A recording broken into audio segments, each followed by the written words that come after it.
playing from Bhavya Bharat.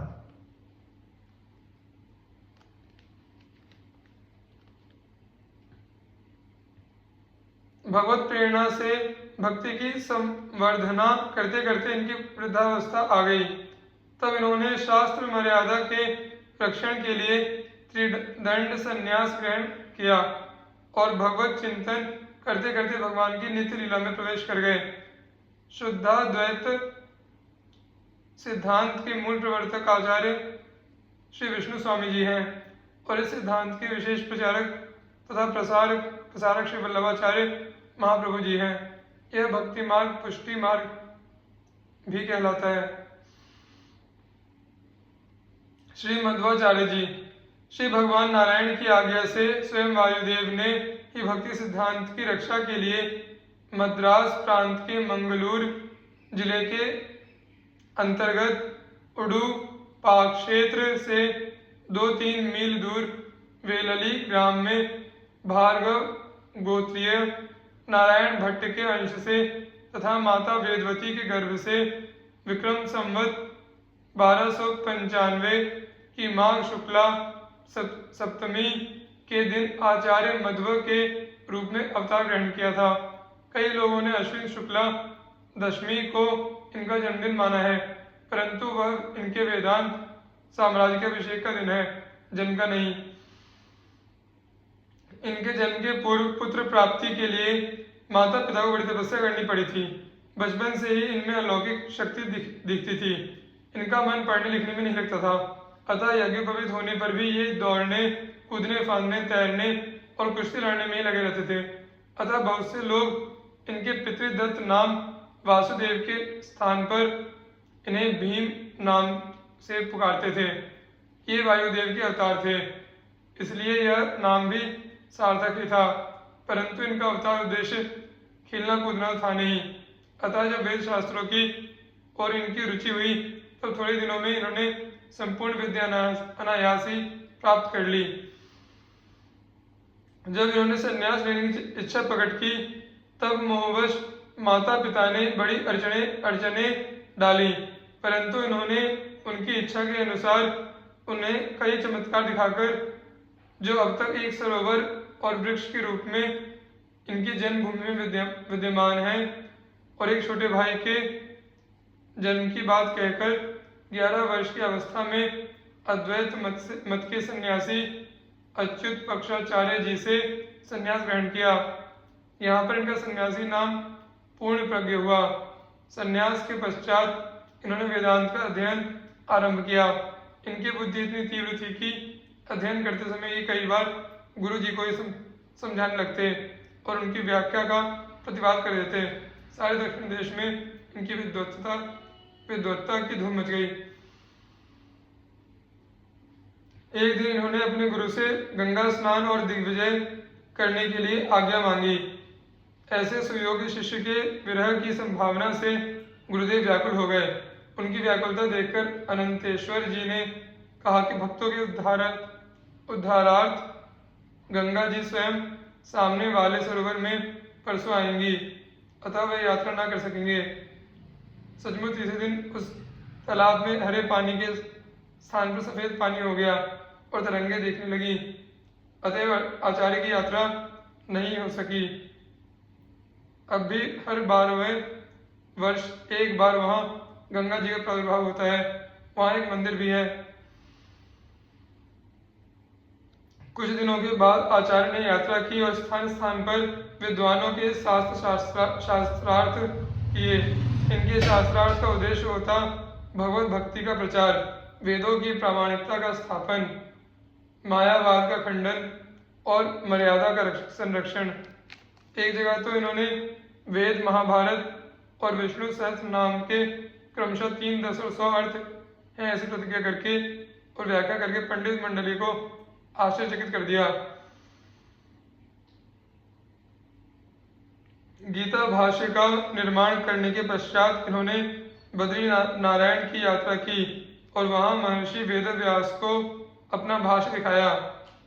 कहते हैं कि दुखी जनता का उद्धार करने के लिए उपदेश, ग्रंथ निर्माण आदि की इन्हें आज्ञा प्राप्त हुई। बहुत से नृपतिगण इनके शिष्य हुए। अनेक विद्वानों ने पराजित होकर इनका मत स्वीकार किया। इन्होंने अनेक प्रकार की योग सिद्धियां प्राप्त की थी और उनके जीवन में समय समय पर वे प्रकट भी हुई। इन्होंने अनेक मूर्तियों की स्थापना की और इनके द्वारा प्रतिष्ठित विग्रह आज भी विद्यमान है। श्री बद्रीनारायण में व्यास जी ने इन्हें शालग्राम की 3 मूर्तियां भी दी थी, जो इन्होंने सुब्रह्मण्य, उडुपी और मध्यतल में पधराई। द्वैतवाद के आचार्यों में श्रीमन मध्वाचार्य का विशिष्ट स्थान है। आपके अनुसार समस्त पदार्थों का मूल कारण परमात्मा है, उन्हीं से सारा जगत आविर्भूत हुआ है। परमात्मा और जीवात्मा दोनों अनादि हैं और इन दोनों में भेद है। परमात्मा स्वतंत्र है और जीवात्मा परतंत्र। आपके अनुसार श्री हरि ही सर्वोत्तम है। उनकी महिमा जानते हुए अपने स्त्री सुतादि परिवार की अपेक्षा अधिक एवं दृढ़तर स्नेह भगवान पर रखना ही भक्ति है। भगवान श्री हरि की इसी भक्ति का प्रचार करते हुए वे एक बार अपने सहस्त्रों शिष्यों के साथ पांचाल राज्य में गए। मार्ग में शिष्यगण पीछे रह गए थे, इसलिए आचार्य श्री एक शिला पर बैठकर विश्राम करने लगे।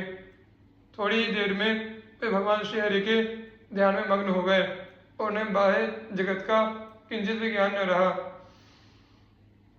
उधर से ही पांचाल नरेश की सवारी आनी थी, अतः सैनिक उन्हें वहां से हटाने लगे, परंतु समाधि अवस्था में होने के कारण आचार्य श्री को सैनिकों के क्रियाकलापों का कोई ज्ञान ही नहीं था। इतने में हाथी पर सवार राजा भी वहां पहुंच गए। एक साधु वेशधारी को मार्ग में बैठे देखकर और सैनिकों द्वारा हटने पर उन्हें अपना अपमान लगा। उन्होंने क्रोध में आकर महावत को आज्ञा दी कि इस पाखंडी को हाथी से कुचल दो। फिर क्या था, राजा की सेना के हाथी और घुड़सवार आचार्य श्री को कुचलने के लिए आगे बढ़े, परंतु सबके सब मूर्तिवत स्तंभित खड़े रह गए, एक पग भी आगे न बढ़ सके। यह देख पांचाल नरेश हाथी से कूदकर उनके चरणों में प्रणत हो गए और अपने संपूर्ण समाज सहित उनकी शिष्यता ग्रहण की। एक बार किसी व्यापारी का जहाज द्वारका से मलाबार जा रहा था। तुलुग के पास वह डूब गया। उसमें गोपी चंदन से ढकी हुई एक भगवान श्री कृष्ण की सुंदर मूर्ति थी। मध्वाचार्य को भगवान की आज्ञा प्राप्त हुई और उन्होंने मूर्ति को जल से निकालकर उडुपी में उसकी स्थापना की। तभी से वह रजत पीठपुर अथवा उडुपी मध्व मतानुयायियों का तीर्थ हो गया। एक बार एक व्यापारी के डूबते हुए जहाज को इन्होंने बचा दिया। इससे प्रभावित होकर वह अपनी आधी संपत्ति इन्हें देने लगा, परंतु इनके रोम रोम में भगवान का अनुराग और संसार के प्रति विरक्ति भरी हुई थी। ये भला उसे क्यों लेने लगे। इनके जीवन में इस प्रकार के असामान्य त्याग के बहुत से उदाहरण हैं। कई बार लोगों ने इनका अनिष्ट करना चाहा और इनके लिखे हुए ग्रंथ भी चुरा लिए, परंतु आचार्य इससे तनिक भी विचलित शुभ नहीं हुए, बल्कि उनके पकड़े जाने पर उन्हें क्षमा कर दिया और उनसे बड़े प्रेम का व्यवहार किया। ये निरंतर भगवत चिंतन में संलग्न रहते थे। बाहरी कामकाज भी केवल भगवत संबंध से ही करते थे। इन्होंने उडुपी में और भी 8 मंदिर स्थापित किए, जिनमें श्री सीताराम, द्विभुज कालिय दमन, चतुर्भुज कालिय दमन, विट्ठल और आदि 8 मूर्तियां हैं। आज भी लोग उनका दर्शन करके अपने जीवन का लाभ लेते हैं। ये अपने अंतिम समय में सरिदंतर नामक स्थान में रहते थे। यहीं पर उन्होंने परम धाम की यात्रा की। देह त्याग के अवसर पर पूर्वाश्रम के सोहन भट्ट को, अब जिनका नाम पद्मनाभ तीर्थ हो गया था, श्री राम जी की मूर्ति और व्यास जी की दी हुई शालग्राम शिला देकर अपने मत के प्रचार की आज्ञा कर गए। इनके शिष्यों के द्वारा अनेक मठ स्थापित हुए तथा इनके द्वारा रचित अनेक ग्रंथों का प्रचार होता रहा। श्रीमदाचार्य के बनाए अनेक ग्रंथ हैं जिनमें गीता भाष्य,